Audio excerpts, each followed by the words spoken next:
The Nigerian Safety Investigation Bureau, NSIB, is pushing for stronger collaboration among transport agencies to boost safety across air, sea, and road sectors.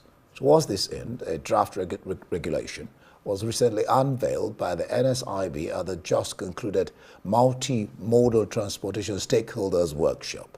It seeks to leverage technology and harmonize frameworks in enhancing transport safety.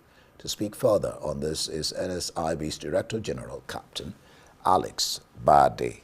Glad to have you join us. I'm glad to be here. Thanks for having me. So talk to us about this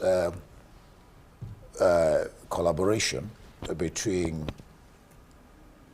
transport agencies to boost safety across all modes of transportation. Well, it is a watershed for us at the NSIB because when I took over office in 2023, part of what I found was the NSIB being a fairly new agency. There was a bit of resistance from all the other modes. But where we are now with the multimodal stakeholders workshop that we just had, we saw willingness and collaboration. We had the MD of the Railway Corporation, the MD of NIWA as well, and they came there and they gave their full support. Of course, with the regulations, you call them draft regulations. Legally speaking, they're a draft, but we're pretty much done. They've had this for days, and we're just waiting for their inputs. And I think within the next 30 days, they become full regulations. But we do have collaboration across all modes now, and we'll be going into the road as well after this. So what does the regulation particularly intend, and what is it talking about? Well, it's, again, how it's going to work. Before you investigate anything, there must be rules around that thing. So for the air, which the NSIB came from, we're well versed in the air. So we have air regulations, but with investigating other modes, maybe these other stakeholders might have had their regulations or their ways of doing things, but they're not really investigators. We're the investigators, they're regulators. So they can't really investigate these things. They become judge, jury, and executioner in their own case. Whereas we it's our expertise. We're here to investigate accidents. And with aviation being, of course, the most regulated, or the heaviest regulated industry in the world when it comes to transport, it's only right, only fitting that we are able to do these things. So these regulations start a framework for how to investigate these accidents. They give everybody a guideline, especially us at the NSIB. And it guides all the regulators as well on how these investigations are going to be conducted by us. And it gives them confidence, and of course the public too, because we can't start investigating accidents without, again, like I say, these regulations. There must be a book, a guideline for all our investigations. We didn't have that before? We did not have that. Most people were investigating based on their own. It wasn't, I don't want to say they were well thought out, especially with modern times. For example, if you look at rail or maritime, they don't really have like a family assistance program. In Nigeria, we have an accident, people die.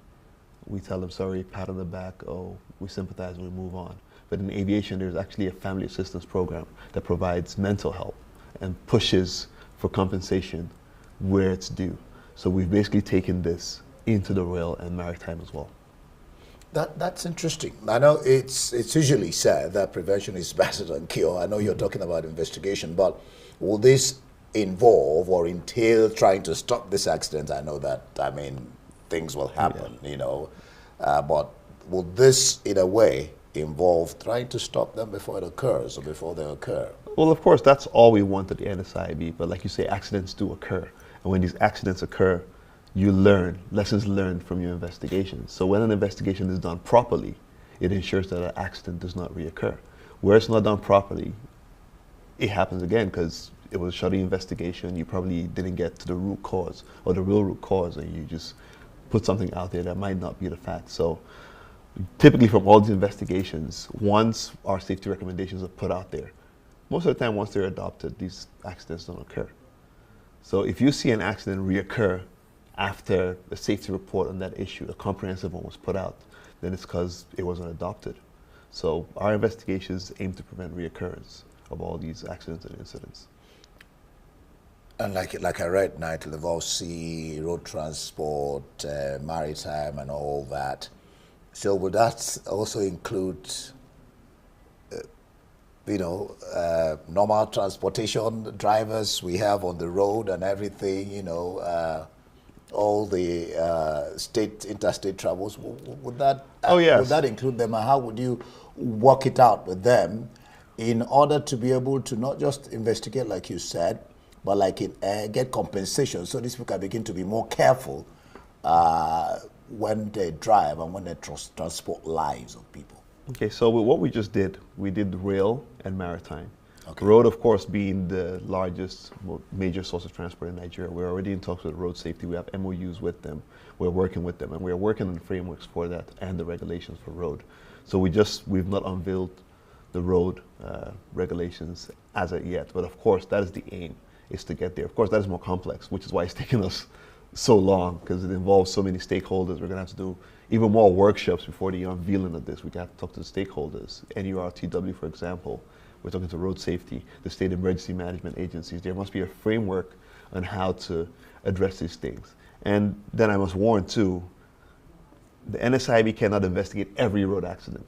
So this is where investigations, certain things will be ceded to the states, to the road safety, and then the major ones where there are mass casualty events, most likely is where we will come in, which is typically how it's done all over the world, because you have state emergency management agencies, you have this road safety, you have like LASMA in Lagos.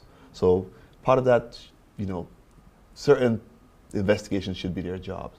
But when you have things like tankers and all that, these mass fires, things like that, we will come in. So have you started involving the states already? Road safety for now. And when are you going to do this workshop you talked about? There'll be more workshops. For the roads. For the roads. I don't want you to back me into a corner here, but this year there will be something. Now these are stakeholder workshops. Because like you said, this is the major mode of transport. It is the major mode of transport. So more attention should be paid to. We are paying attention, but again, you take low-hanging fruit, to be effective. Again, we're multimodal. We got multimodal in 2022. So we have to tackle the low-hanging fruit before we go for the major one. So road, of course, is at the forefront of it. We've heard the calls and the clamor for it, and we just decided, let's focus on this and let's get this out the way. And once this is done, we're going to focus on the road. Remember, we're a very small agency. We're trying to grow. We're trying to build more expertise. We have lots of expertise in aviation, and we're, training ourselves in all these modes. All right, quickly, before I let you go, you talked about leveraging technology and harmonizing frameworks in enhancing transport safety. What frameworks are you talking about harmonizing here, and how would you leverage on technology? Well, first thing, it will be the collaborative investigation. So the first thing is you want to collaborate. To get anything done, we must collaborate. For technology, it's data-driven. We need data. That's just a fact of it. As much as, it's one thing to talk technology. Data like is one challenge that we seem to have. That is the issue. And that is the major issue. Data is what you need. For you to effectively identify these problems, we need data. So this is where, road safety has these apps. We have an app and a website, a new website for accident reporting. But that's just the tip of the iceberg. We need that data first. We have what's called cars built from 2015 and up. Most cars have an event data recorder. And we actually have, right now, we have the capacity to download that so we can tell what happened in the last few moments leading to an accident in a car. So it's things like that we're going to do. But before we do that, again, the regulations must go around that, because there are legal aspects to these things, invasion of privacy and whatnot. So that is what we're working on. But first thing is data. It's collaboration for us, then data. So now we're getting the collaboration. We need that data so we can predict and we can see and where to focus on as well. All right. Nice speaking with you, Captain Alex Bade Jr., NSIB's Director General. Thank you very much. Thank you for having me. All right. We continue with our stories in a major step.